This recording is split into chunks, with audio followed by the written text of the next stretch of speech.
Okay guys, so I'm home. I am starting to feel loopy after all of that just happened. But I'm going to go and lay down and probably get a little bit more work done before I really can't like comprehend or do anything. So I thank God for Rio because he was such a big help and encouragement.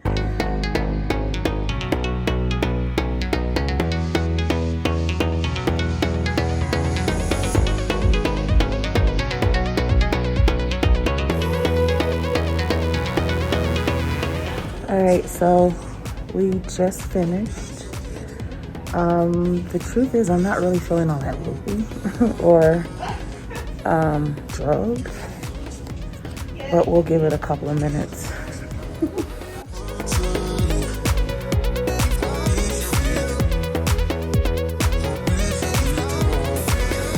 But real quickly, why I am still fresh and remembering it. It was very, I don't even know how to say this without sounding like, everybody had, look, I had a great experience, period. I'm just going to say that. Yes, there's some uncomfortable moments, but they are bearable. He did an amazing job, and I noticed he touched some areas that I did not expect.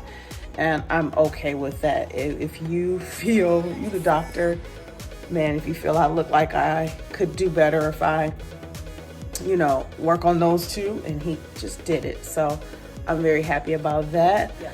So after the liposuction, here's the feeling that this is what I felt, and I'm going to try and explain it as much as I possibly can.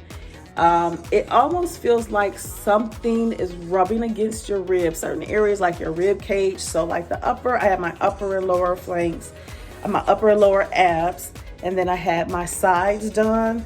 And my sides also meant like the back part of, and then he went up a little bit higher and I can feel it, but he touched that area. So he went up a little bit higher on both sides of my back where that extra amount of like roll is there. He got that, and the feeling feels like a massage, and in some areas you feel a slight pain. You might feel a little bit more of a slight heat.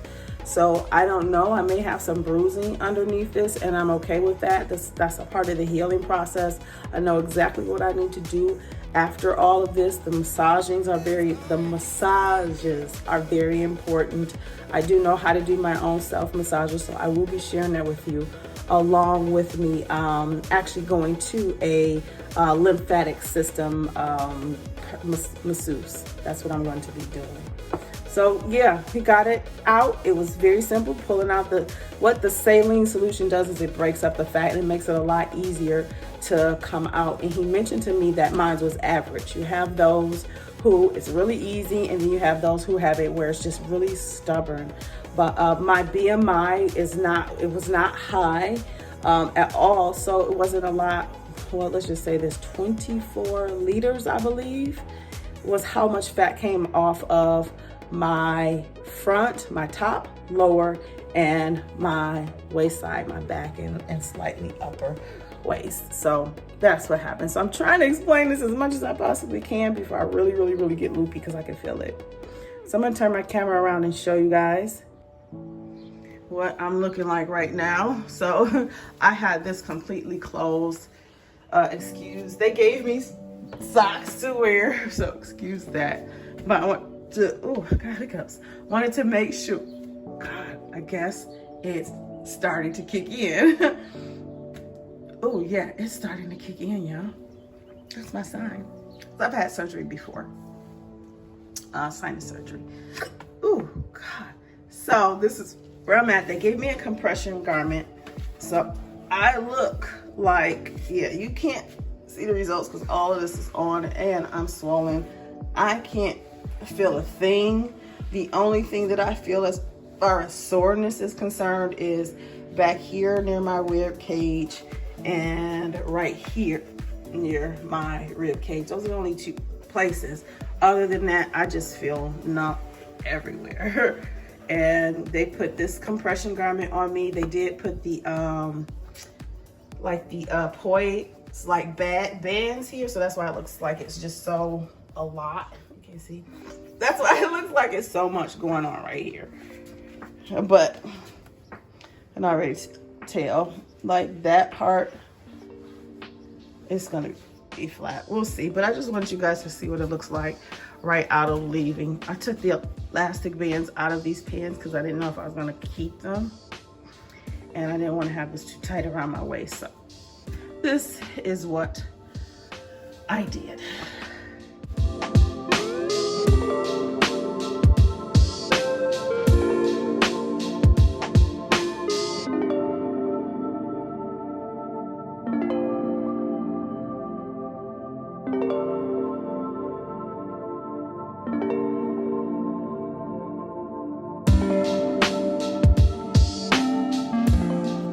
My first meal of the day.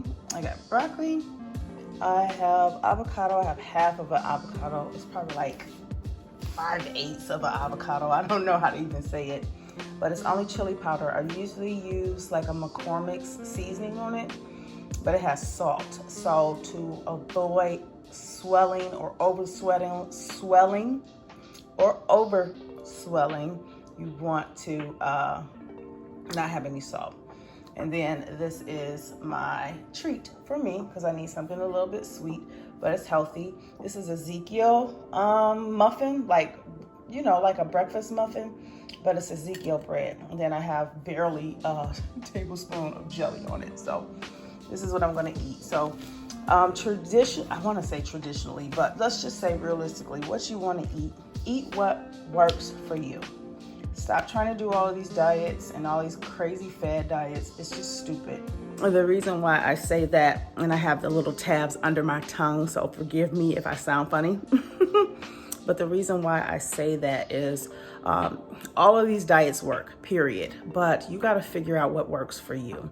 And I just feel like the easiest thing is to eat what you enjoy eating. Now, if you don't enjoy eating what we call clean foods, you need to discipline yourself for that, period.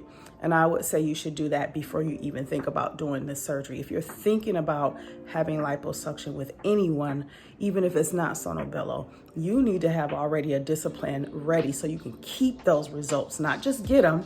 Because once you get them, how are you going to keep them? It requires exercise and a good diet. So back to the diet part, I'll give you guys a tip on how it works or what it comes to, because being a nutritionist, that's very important. That nutrition, I know about nutrition. So being a nutritionist is very important that you have protein, good healthy fats, and I probably should put that to the end because not everybody eats, certain fats, but you need good protein, you need vegetables, and you need fats in your diet. Now, when I say vegetables, I'm also talking about carbs as well. And there's different types of carbs out there, but vegetables are your carbs. You should have as many of that as you want, but there are starchy carbs out there. And if you have starchy carbs in your meal, keep it under a fist. Same thing with your vegetables. If you don't have a starchy carb on your plate, let your vegetables be 2 fists. Okay, so if you have a starchy carb, you need vegetables. Don't keep that out of your diet. That needs to be in every meal that you eat. Well, at least the last 2 meals if you're a 3 meal a day. Stop snacking. So you need at least a fist if you're going to have starchy carbs. So see, 2 fists, or replace it with vegetables, 2 fists. Same thing with your meat. Fist, your fist, your fist. Yeah, you get the whole point. Eat clean. Meats, vegetables, clean carbs. That means sweet potatoes, cauliflower, because it's considered to be starchy, rice. What else am I thinking? Oatmeal. There's quite a few starchy, I don't want to say starchy carbs, but oatmeal is more so of a fibrous carb, but it is good for you. It's not good for everyone. So you have to determine that for you. But yes, On the diet tip, keep it simple. Stop trying to find all these stupid diets because they're telling you that, oh, you're going to lose weight really fast. Well, here's the truth. You are going to lose weight because every diet out there does work. Every little fad diet that you're hearing about, when I'm saying fad, I'm saying keto, paleo, intermittent fasting, which is not even a diet, it's a timing, and or some other forms. There's quite a few different types out there, but they all work because they help you to stay under a caloric deficit. But I'm not trying to lose weight. I am trying to maintain the results that I have gotten. I'm trying to maintain where I was before COVID. Get the point? So yes, I need to eat because I'm hungry. I love you guys. I wanted you guys to know that. Keep it simple. Oh, and one last thought, guys. When you eat, try not to eat distracted. I've been trying to practice this for a while. I'm used to eating and having, my mobile devices, like myself, all of my mobile devices, because I'm always thinking about work.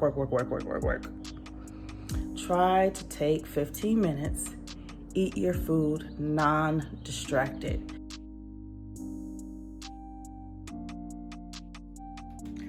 All right, guys. So it's day 2. I just took a shower late this afternoon. So, the easiest way I can show you what's going on is to do it this way. So I'm still very, very swollen here. All of this is going to be flat, but right here and up to my belly button and around this area and also around here, I am still swollen. Here, especially when I turn to the side, this is where I'm at. I've always been flat here, but watch this. It's like I got a dip going on. So that's how I know I'm still swollen. But here in this area, I don't bruise as easy, but there are some bruises there and they're not painful at all. They're gonna go away pretty soon. You can see there's a little bit of bruise right there. But keep in mind, everybody's different. There are people who bruise crazy, bleed crazy, probably ooze out the, saline, the solution that they put in to suck the fat out. I didn't have a lot of that. I'm at day 2 post-op, and I'm just gonna put a Band-Aid on my incisions. So let me show you where my incisions are. I only have 5 incisions. So there's one right here, which is already closed. So that's how fast I heal. This one, he worked a lot in this area and up in here from this incision. So it's open, and I'm just gonna put a Band-Aid on it because it's not oozing or anything. It's just like an open, it's an open wound. And on this side, I have the same too. So he kept it symmetrical. He even took a tape measure and measured me in areas, but here is one, and that one's already closed too, probably can see. And then this one here. So can you guys see that one? You probably can't see it because I'm trying to show it to you, but I can. So that's another open one. So these two I'm gonna put Band-Aids on, and then the other one is right where my belly button is. So that one was to work up in this direction. This was to work everything in here and slightly up over here. I mean, I could feel everything that he was doing. So I'm very happy with my results. I know what swell looks like, and I know how to get swelling down. It's done. This procedure has done exactly what I needed it to do. Get me back motivated. All right, so you guys may remember this snippet from a previous video, but this is about 2 months before I made the decision to go ahead and go for it. And this is why, because this is actually the exact day before my liposuction surgery at Sono Bello in Troy, Michigan. So you can see quite plainly what it was I was working with and what I wanted to change with my body, and this would help me to do that. So This is day 3 post-op. I was 25% healed at this point, moving around, doing a whole lot of stuff. Honestly, the day after my surgery. And this is just pretty much me giving you the percentage of where my healing process is. And in part 2, I'm going to explain more in depth as to how I healed so fast. Things that I've done after, even during the time of transitioning from one state to another. There was just a lot of things that I was doing to make this work for me. So liposuction should be a physical and a spiritual transformation for you. So I'm going to be sharing how that has been so for me. So this is 10 days, 90% healed, guys, like in a matter of days, but it's not quite 6 months yet. So I'm going to be showing you the final results very, very soon. I hope this was helpful. I have more to share. Make sure you check out these videos. They're quite helpful. And please, questions, I need them. Let me know what you need and I will respond in the next video. See you later.